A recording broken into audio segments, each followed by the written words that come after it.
കഴിഞ്ഞ വീഡിയോയിൽ നമ്മൾ പറഞ്ഞത് എന്താണ് ADAS എന്നാണ്, എത്ര ലെവൽസ് ഓഫ് ADAS ഉണ്ട് എന്നുള്ളതൊക്കെയാണ് പറഞ്ഞത്. ആ വീഡിയോ നിങ്ങൾ കണ്ടിട്ടില്ല എന്നുണ്ടെങ്കിൽ ലിങ്ക് ഞാനിവിടെ മുകളിൽ കൊടുക്കുന്നുണ്ട്, അതൊന്ന് പോയി കണ്ടോളൂ. ഇനി ഈ ADAS ഫീച്ചേഴ്സ് എങ്ങനെയാണ് നമ്മൾ നമ്മുടെ റിയൽ വേൾഡിൽ വർക്ക് ചെയ്യുന്നതെന്നുള്ളതാണ് നമ്മൾ ഈ വീഡിയോയിൽ നിങ്ങൾക്ക് കാണിച്ചു തരാൻ പോകുന്നത്. ഇന്ന് നമ്മുടെ കയ്യിലിരിക്കുന്നത് MGയുടെ ആസ്ട്ര ആണ്. ഓട്ടോണമസ് ലെവൽ 2 ആണ് ആസ്ട്രനകത്ത് വരുന്നത്. ഏകദേശം 14 ഫീച്ചേഴ്സാണ് ആസ്ട്രനകത്ത് വരുന്നത്. അതിൽ കുറച്ച് ഫീച്ചേഴ്സ് ഒന്ന് ഞാൻ നിങ്ങളെ പരിചയപ്പെടുത്തി തരാം. ADASൽ വരുന്ന ഒരു ഫീച്ചറാണ് ലെയിൻ കീപ്പ് അസിസ്റ്റ് എന്ന് പറയുന്നത്. ലെയിൻ കീപ്പ് അസിസ്റ്റ് നമ്മൾ ലോങ് ജേണിയൊക്കെ പോകുന്ന സമയത്ത് നമുക്ക് വളരെയധികം കൺവീനിയൻ്റ് ആയിട്ടുള്ള ഫീച്ചറാണ് ലെയിൻ കീപ്പ് അസിസ്റ്റ്. ഇപ്പോൾ ഞാനൊരു ലെയിൻ തന്നെ ഫോളോ ചെയ്ത് പോവുകയാണ്, അപ്പം അപ്പുറത്തേക്കോ ഇപ്പുറത്തേക്കൊക്കെ മാറേണ്ടി വരികയാണെന്നുണ്ടെങ്കിൽ ചിലപ്പോൾ നമ്മൾ ശ്രദ്ധിക്കുന്നുണ്ടാവില്ല അത് ആ മാറിപ്പോകുന്നത്. നമ്മൾ അറിയാതെ മാറിപ്പോവുകയാണെങ്കിൽ നമ്മൾ തിരിച്ച് ആ ലൈനിൽ തന്നെ കണ്ടിന്യൂ ചെയ്യാൻ നമ്മളെ സഹായിക്കുന്നത്. ഇപ്പോൾ ഞാനൊരു ഉറക്കമൊക്കെ വന്ന് എനിക്ക് അഥവാ ഞാൻ തൂങ്ങൊക്കെ ആണെന്നുണ്ടെന്നുണ്ടെങ്കിൽ ഓട്ടോമാറ്റിക്കലി നമ്മൾ തിരിച്ച് ആ ലൈനിലേക്ക് തന്നെ കൊണ്ടുവന്ന് വളരെ പ്രോപ്പറായിട്ട് സേഫായിട്ട് ഡ്രൈവ് ചെയ്യാൻ പറ്റുന്നൊരു ഫീച്ചറാണ് ലെയിൻ കീപ്പ് അസിസ്റ്റ് എന്ന് പറയുന്നത്. ഇൻ കേസ് നമ്മളിപ്പം ആ ഒരു ലൈൻ മിസ്സായിട്ട് നമ്മൾ പോവുകയാണെന്നുണ്ടെങ്കിൽ ഇൻസ്ട്രുമെൻറ്റ് ക്ലസ്റ്ററിനകത്ത് നമുക്ക് വാർണിംഗ് വരും. അതുപോലെ തന്നെ സ്റ്റിയറിംഗിൽ ഒരു വൈബ്രേഷൻ ഫീലും ഉണ്ടായിരിക്കും. അപ്പോൾ നമുക്ക് മനസ്സിലാക്കാം നമ്മൾ ആ ലൈനിൽ നിന്ന് മാറിപ്പോയിട്ടുണ്ടെന്ന്. തിരിച്ച് നമുക്ക് ആ ലൈനിലേക്ക് വെഹിക്കിൾ തന്നെ നമ്മളെ കൊണ്ടുവരികയും ചെയ്യും. അതുപോലെ ADASലെ മറ്റൊരു സേഫ്റ്റി ഫീച്ചറാണ് ബ്ലൈൻഡ് സ്പോട്ട് ഡിറ്റക്ഷൻ എന്ന് പറയുന്നത്.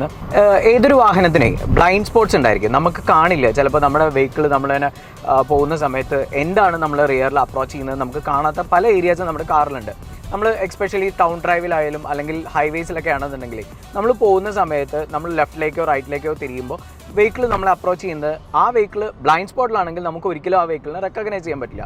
പക്ഷേ ബ്ലൈൻഡ് സ്പോട്ട് ഡിറ്റക്ഷൻ ഉണ്ടാകുന്ന സമയത്ത് അത് റെസ്പെക്റ്റീവ് മിററിൽ നമുക്ക് അതിൻ്റെ ഇൻഡിക്കേഷൻ കാണിക്കുന്നുണ്ട്. അതുകൊണ്ട് തന്നെ നമുക്ക് സേഫറായിട്ട് നമ്മുടെ വാഹനം ഡ്രൈവ് ചെയ്യാൻ പറ്റും. ശരിക്കും പറഞ്ഞു കഴിഞ്ഞാൽ ഈ ഒരു ഫീച്ചർ എല്ലാ വെഹിക്കിൾസിലും ADAS ഇല്ലാത്ത വെഹിക്കിൾസിലും കൂടി കൊണ്ടുവരണമെന്നാണ് എൻ്റെ ഒരു അഭിപ്രായം. അഡാപ്റ്റീവ് ക്രൂസ് കൺട്രോൾ നമ്മളെല്ലാവരും കണ്ടിട്ടുണ്ടല്ലേ, പക്ഷേ അതിൻ്റെ ഒരു അഡ്വാൻസ്ഡ് വേർഷനാണ് ശരിക്കും പറഞ്ഞാൽ ADASലുള്ള ഈ ഒരു അഡാപ്റ്റീവ് ക്രൂസ് കൺട്രോൾ എന്ന് പറയുന്നത്. നമ്മുടെ ഫ്രണ്ടിൽ പോകുന്ന വാഹനത്തിന് ലീഡ് ചെയ്ത് നമ്മൾ ആക്സിലറേഷൻ ഒന്നും കൊടുക്കാതെ വെഹിക്കിൾ തന്നെ ആ വെഹിക്കിളിൻ്റെ സ്പീഡിനെ ഡിറ്റക്ട് ചെയ്ത് അഡ്ജസ്റ്റ് ചെയ്ത് പോകുന്ന ഒരു ഫെസിലിറ്റിയാണ് ശരിക്കും പറഞ്ഞു കഴിഞ്ഞാൽ അഡാപ്റ്റീവ് ക്രൂസ് കൺട്രോളിലുള്ളത്. സോ ലെയിൻ കീപ്പ് അസിസ്റ്റ് ഓണായി കഴിഞ്ഞാലാണ് നമുക്ക് ഈ ഒരു അഡാപ്റ്റീവ് ക്രൂസ് കൺട്രോളും വർക്ക് ചെയ്യുന്നത്. സോ ഞാനതൊന്ന് എൻഗേജ് ചെയ്യാൻ പോവുകയാണേ.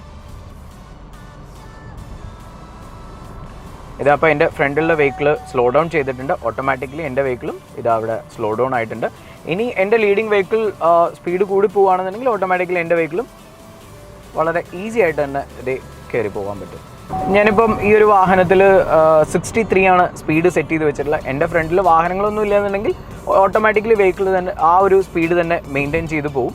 ഇനി മറ്റൊരു ഫീച്ചർ കൂടിയുണ്ട്, സ്പീഡ് അസിസ്റ്റ് സിസ്റ്റം എന്ന് പറഞ്ഞ് നമ്മുടെ സൈഡിലുള്ള ബോർഡ്സിലനുസരിച്ചിട്ട് സ്പീഡ് കൺട്രോൾ ചെയ്യുന്ന ഒരു ഫെസിലിറ്റി കൂടി ADASൽ വരുന്നുണ്ട്. അപ്പോൾ അതിനകത്ത് 3 മോഡുകളാണ് വരുന്നത്.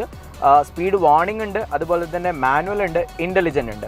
ഇതിൽ നമ്മൾ ഇൻ്റലിജൻ്റ് ആണ് സെറ്റ് ചെയ്യുന്നതെന്നുണ്ടെന്നുണ്ടെങ്കിൽ നമ്മുടെ സൈൻ ബോർഡിൽ കാണിക്കുന്ന സ്പീഡ് ഏതോ ആ സ്പീഡ് നമ്മുടെ വെഹിക്കിൾ ഡിറ്റക്ട് ചെയ്തതിന് ശേഷം ആ സ്പീഡിലേക്ക് വെഹിക്കിൾ മാറും. പിന്നെ നിങ്ങൾ എത്ര തന്നെ ആക്സലറേഷൻ കൊടുത്തു കഴിഞ്ഞാലും ആ സ്പീഡ് ലിമിറ്റ് കഴിയാതെ അത് ആ ആക്സലറേഷൻ കൂടി പോവില്ല. സോ ട്രാഫിക് ഫൈനൊക്കെ രക്ഷിക്കാൻ വേണ്ടിയിട്ട് വളരെ കൺവീനിയൻ്റ് ആയിട്ടൊരു ഫീച്ചറാണ് ഈ സ്പീഡ് അസിസ്റ്റ് സിസ്റ്റം എന്ന് പറയുന്നത്.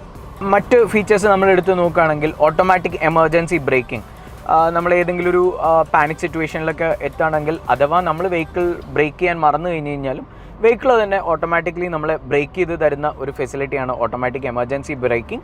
അത് പെഡസ്ട്രിയനും കൂടി ഉണ്ട് കേട്ടോ. അപ്പോൾ പെഡസ്ട്രിയൻ എന്ന് പറയുമ്പോൾ ആരെങ്കിലും റോഡൊക്കെ ക്രോസ് ചെയ്യുമ്പോൾ നമ്മൾ പെട്ടെന്ന് അത് നോട്ടീസ് ചെയ്തിട്ടില്ല എന്നുണ്ടെങ്കിൽ വെഹിക്കിൾ അത് നോട്ടീസ് ചെയ്ത് നമ്മളെ വെഹിക്കിളിനെ സ്റ്റോപ്പ് ചെയ്യാനുള്ള ഒരു ഫെസിലിറ്റി കൂടി ഓട്ടോമാറ്റിക് എമർജൻസി ബ്രേക്കിംഗ് പെഡസ്ട്രിയനും കൂടി ADASൻ്റെ ഭാഗമായിട്ട് ഒരു ഫീച്ചർ വരുന്നുണ്ട്. ADASലുള്ള മറ്റൊരു ഫീച്ചറാണ് റിയർ ക്രോസ് ട്രാഫിക് അലേർട്ട് എന്ന് പറയുന്നത്. സോ പലപ്പോഴും നമ്മളെ ഒരു ഫ്രണ്ടിലേക്കാണ് നമ്മൾ പാർക്ക് ചെയ്തിട്ടുള്ളത്, റിവേഴ്സ് എടുക്കുന്ന സമയത്ത് ബാക്കിലൂടെ ഏതെങ്കിലും ഒബ്ജക്ട്സോ വെഹിക്കിൾസോ ആരെങ്കിലും നടന്നു വരുന്നുണ്ടെങ്കിൽ നമുക്കത് മിററിലും കാണാൻ പറ്റില്ല, അവരെയൊട്ട് നമുക്ക് ഐഡൻറ്റിഫൈ ചെയ്യാനും പറ്റില്ല.